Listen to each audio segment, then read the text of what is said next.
इस चूहे को देखें जिसकी बैक साइड पर कान मौजूद है। अब यह कौन सा चूहा है जिसके बैक साइड पर कान है? चलिए जानते हैं इसकी पूरी कहानी। दरअसल इस चूहे को चार्ल्स वैकेंटी, जोसेफ वैकेंटी और लिंडा ग्रिफिथ ने 1997 में बनाया था। दरअसल यह चूहा बिल्कुल नेक्ड था, जिसके ऊपर कोई भी बाल मौजूद नहीं था, जिसमें कोई भी इम्यून सिस्टम भी मौजूद नहीं था। इम्यून सिस्टम क्यों नहीं था, आगे आपको पता लगेगा। चार्ल्स वैकेंटी यूनिवर्सिटी ऑफ मैसाचुसेट्स में टिश्यू इंजीनियर थे। इस कान को बनाया गया ताकि ट्रांसप्लांटेशन सर्जरी आसान की जा सके।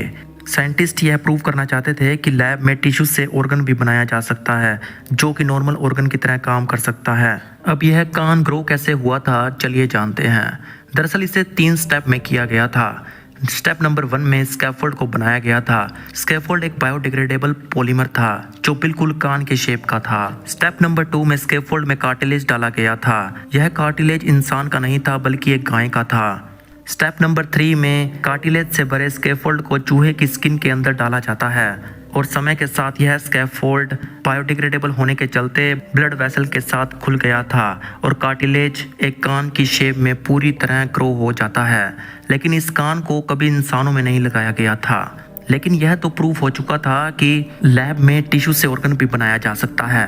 1999 में इसी टेक्निक को एक बच्चे पर किया गया था। दरअसल बच्चे के कान के सेल से कार्टिलेज से कान बनाया गया था। साल 2006 में वेकी फॉरेस्ट यूनिवर्सिटी के डॉक्टर एंथनी अट्टाला ने पेशेंट के सेल से ब्लैडर बनाया था।